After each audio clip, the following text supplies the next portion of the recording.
ನನಗೆ first cinema ಅಂತ ಅನ್ಬೇಕಾದ್ರೆ ನನಗೆ ನೆನಪಾಗಿದ್ದು ಧ್ರುವ ಅದ್ದೂರಿ ಸಿನಿಮಾ ರಿಲೀಸ್ ಆಗಿದ್ದ ದಿನ.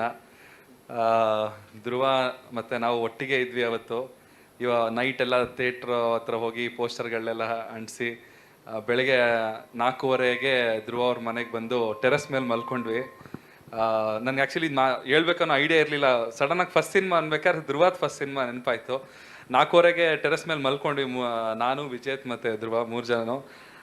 5:15ಗೆ ಸುಮ್ಮನೆ ಕಂಡುಬಿಡ್ತೀನಿ, ಧ್ರುವ ಇರಲಿಲ್ಲ, ಆಲ್ರೆಡಿ ಎದ್ದು ಥಿಯೇಟ್ರ್ ಹತ್ರ ಹೋಗಾಗಿತ್ತು ಸ್ಟಿಕ್ಕರ್ ಅಂಟ್ಸೋಕ್ಕೆ. ಸೊ ಫಿಲಮ್ ಫಸ್ಟ್ ಶೋ ಆದ ತಕ್ಷಣ ಅಲ್ಲಿವರೆಗೂ ನಮ್ಮ ಫ್ರೆಂಡ್ ಆಗಿದ್ದಿದ್ದು ಧ್ರುವ ಸರ್ಜಾ. ನೆಕ್ಸ್ಟು 10:30, 11 ಸಿನಿಮಾ ಮುಗಿಸ್ಕೊಂಡು ಹೊರಗಡೆ ಬರೋಷ್ಟು ಈ become a very big star. ಅದನ್ನು ನಾನು ಇವತ್ತು ಕಣ್ಣು ಕಟ್ಟದಂಗಿದೆ.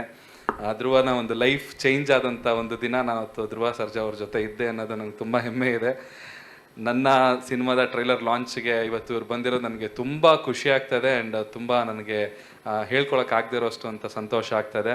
ಯಾಕಂತ ಹೇಳಿದ್ರೆ ನಾನು ಬೆಂಗಳೂರಿಗೆ 2010ನೇ ಇಸ್ವಿಗೆ ಬಂದಾಗ ನನ್ನಲ್ಲಿ ಪ್ರತಿಭೆ ಇದೆ ಅಂತ ಕಂಡುಹಿಡಿದಿದ್ದು ಸರ್ಜಾ ಫ್ಯಾಮಿಲಿ. ಇದನ್ನು ನಾನು ಎಲ್ಲರ ಮುಂದೆ ಹೇಳಲೇಬೇಕಾಗಿದೆ. ಸೊ ಅವತ್ತಿಂದ ಇವತ್ತವರೆಗೂ ನಂಗೆ ತುಂಬ ಸಪೋರ್ಟ್ ಮಾಡ್ಕೊಂಡು ಬಂದಿದ್ದಾರೆ. ಈ ಸಮಯದಲ್ಲಿ ನಾನು ಚಿರುನ ನೆನೆಸ್ಕೊಳ್ಳೋಕೆ ಇಷ್ಟಪಡ್ತೀನಿ. ಚಿರು ಇದ್ದಿದ್ರೆ ತುಂಬ ಖುಷಿ ಪಡ್ತಿದ್ರು. ಇವತ್ತು ನನ್ನ ಮೊದಲನೇ ಸಿನಿಮಾ ಟ್ರೈಲರ್ ಲಾಂಚ್ ಆಗಿದೆ. ಇವತ್ತು ಖಂಡಿತವಾಗ್ಲೂ ಅವರು ಚೀಫ್ ಗೆಸ್ಟ್ ಆಗಿ ಬಂದಿರ್ತಾಯಿದ್ರು. ಅವ್ರು ಇವತ್ತು ಇದ್ದಿದ್ರು.